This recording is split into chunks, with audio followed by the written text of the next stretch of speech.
everyone, so this is the frequency polygon. We have three group of students: the education, the business, and engineering, the frequency, and the test scores.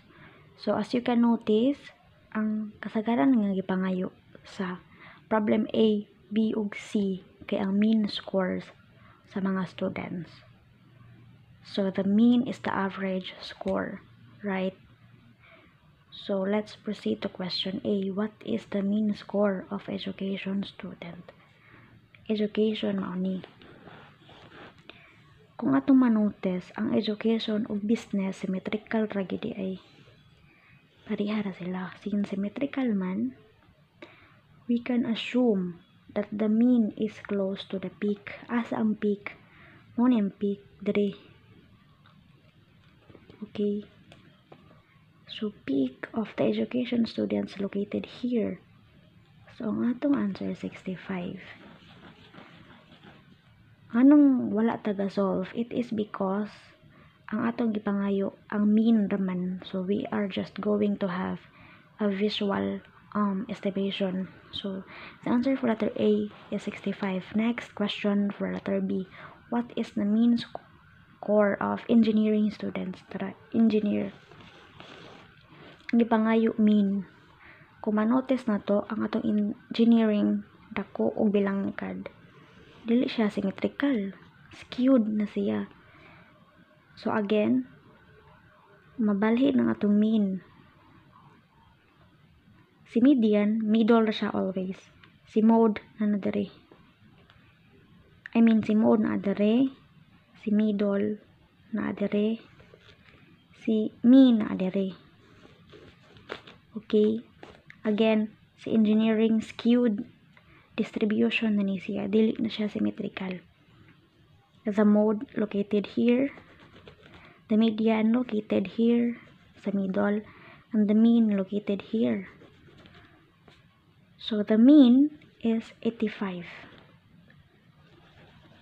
Next, what is the mean score of business education? Business students. Dara, business students. The peak is located here. So, symmetrical na sa atong business, meaning naara sa tunga atong peak.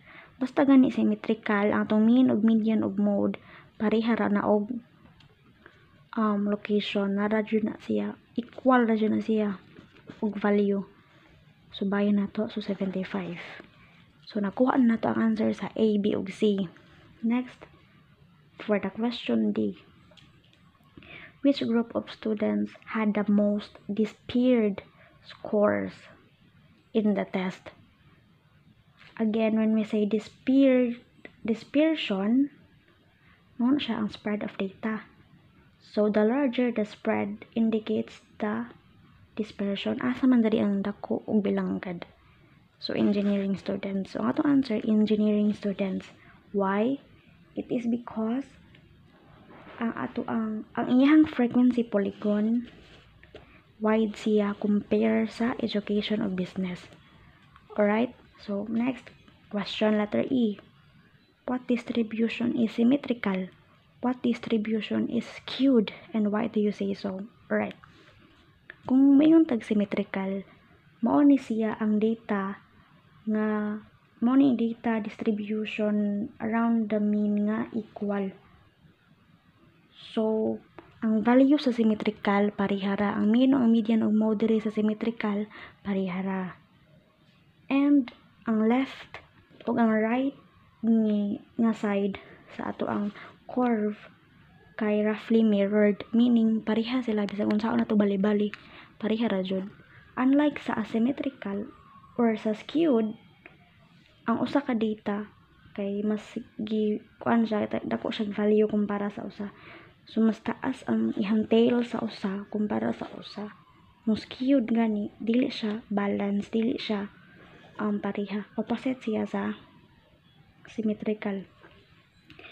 So, ang gipangayo, asa kuno ang symmetrical ug asa ang skewed. Ang atong answer sa letter E, kay ang ato ang symmetrical kay ang business. Unfortunately, akong na-notice, karon lang jud nga atong education o business kay symmetrical, ang engineering ra ang skewed. But ang atong na-answer ang atong na-submit ni Miss kay ang business mo ay symmetrical, ang education ug ang engineering mo is skewed. So mo stick na lang ta sa atong answer, ato na lang ta mo focus na lang ta sa atong answer, di na to usbon kay mahibong si Miss anong di pareha ato ang reasoning ug ang atong answer. So nganong si business kay naingon tag symmetrical, it is because ang iyang frequency polygon roughly mirror images siya. So balance ug fair ang forma.